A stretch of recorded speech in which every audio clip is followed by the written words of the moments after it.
Hi everybody and welcome to day 21. Can you believe that we have finished 3 weeks of these movement challenge days?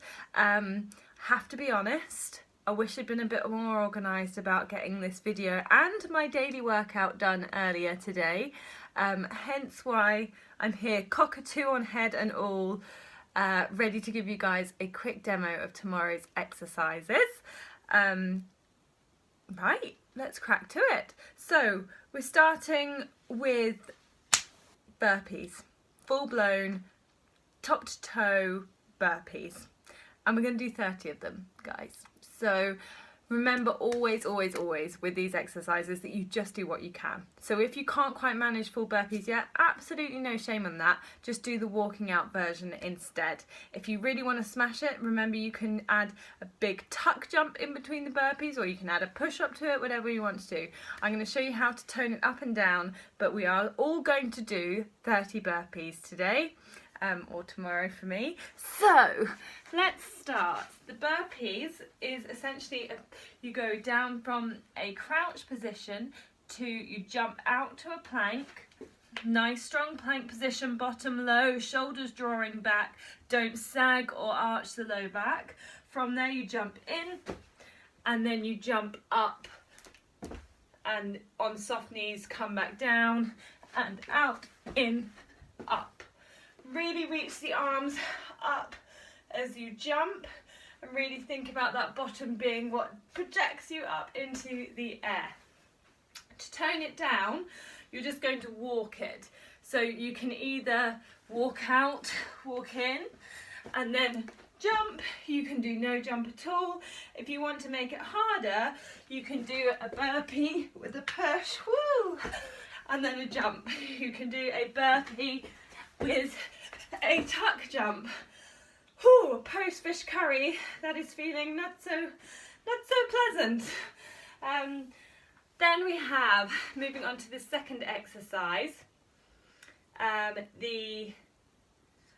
on, before I go there, I just want to say, if you find that too hard, even doing the walkout, because your core maybe isn't there yet, just remember to do it from a slightly raised platform. So you walk out maybe with your hands on a low step or something. That'll just make it a little bit easier. From there, we're going to go into a side plank reach. So side plank reach into that nice side plank position, and essentially arm and leg are going to draw, hang on a minute, let me get this angle better for you. So you're going to draw your under leg up and back as the upper arm extends up and comes elbow to knee. My goodness, sorry, I know I'm not being particularly clear today. Definitely should have done this earlier. If you have any questions, please let me know. So from this position, arm and leg, elbow to knee, and then extend out. In fact, I'm going to switch it up. So we're going to do top knee reaches to top elbow, because if we do that, for those of you who need to tone it down, you can drop that bottom knee down towards the floor. So let's see if I can angle this a bit better. So side plank position, stacking your shoulder above your wrist, pushing through your fingertips, not collapsing into that shoulder, being really active through that shoulder and active through that side body here. As this arm extends out, elbow to knee, 1, 2, 3. We're going to do 15 of those, and they are really tough. So if you do need to drop that knee down, make sure that you do, and make sure that even when that knee is on the floor, you're still thinking about that active shoulder, active core, and really nice slow and controlled movements through those arms and those legs. The next one we have, Graham, was what? Kneeling thrusters. It's very handy having him around. Okay, so we're going to come down into this position where you're sat. Now remember, if this is uncomfortable for your knees, you can put a block, a book, or anything you like just to raise something Pomsey to raise your bottom up. That just takes the stress off your knees a little bit. In this position, your knees are in line with your hips. Do not let them flare outwards too much. Keep them sort of relatively neutral to your hip alignment. And from this position, you're just going to use the glutes to drive your bottom up and then slowly lower back down. Drive your bottom up and slowly lower back down. Now this is different from when we did the hip hinge, which was a hip mobilizing exercise, because this is all about activating your glutes, activating your bottom. So keep the shoulders stacked on top of the hips the whole time, and then as a plank, or rather a hinged plank, that upper body stays straight as it moves forward, like so. Toning this down is doing it from that seated, from a block that you're sat on. To make it harder, you can add a little bit of weight to it and lift up and then lower down. And we're going to do 30 of those, please. Then the next exercise, Maestro. Chesty lunges. Chesty lunges. Lovely. Chesty lunges.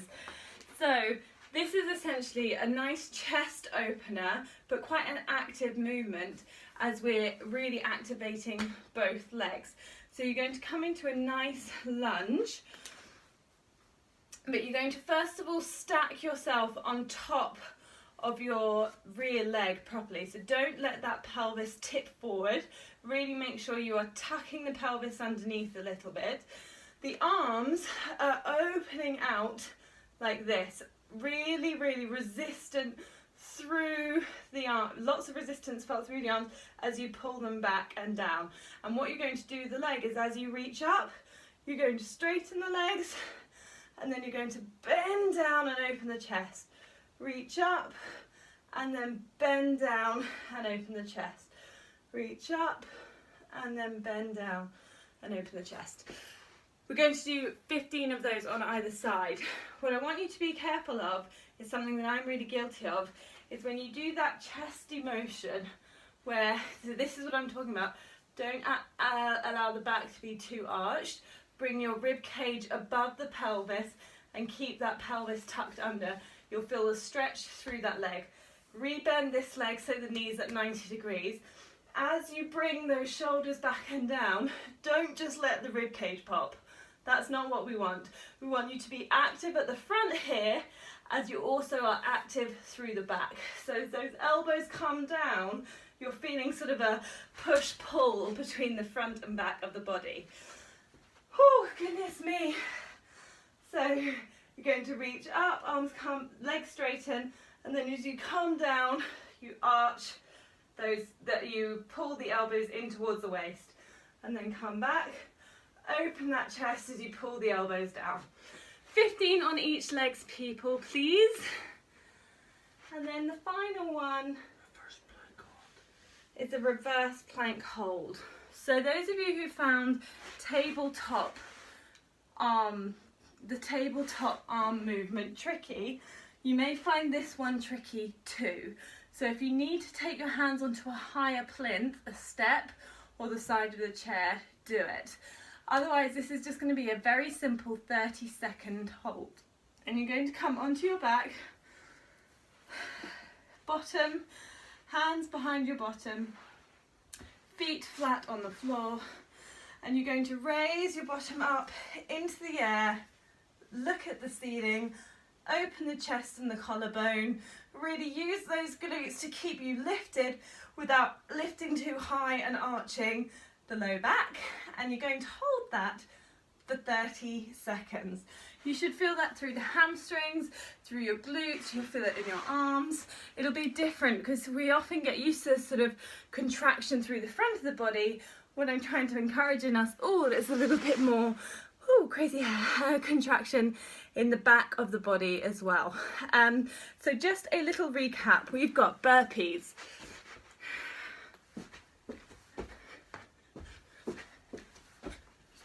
Of those, please, guys.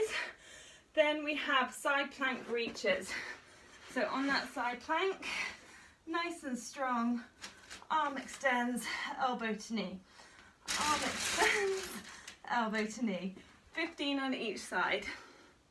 And then we're going to move into your thrusters.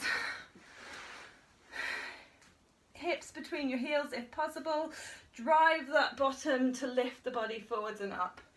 Same again, drive the bottom forwards, really tucking that pelvis as you do so. 30 of those. Then we've got the lunges, where the knee is, you come up for a raise, drop it down, up, drop it down. If you want to make this one harder, you stay low and you just bend and straighten the back leg. That means this front leg is in constant contraction, which is tricky. So 15 of those on each leg. Then we're going to move on to our final one, which was the reverse plank hold. So coming into that reverse plank position, to make this slightly easier, you just put the hands onto a raised, stable surface and plank like so. This is also an option where you do 15 seconds supported by with one leg bent, and then you switch and do 15 seconds with the other leg bent. That's another option to tone down that. Right guys, I better go and do day 20 because I've been really disorganised, but you know what? And this late in the day, I've done a little bit of exercise, but I certainly wouldn't be doing this arms workout if it wasn't for you all. So thank you very much for keeping me accountable. Doesn't matter how late it is just going to feel great that I get it done. Thank you all. See you tomorrow. Bye.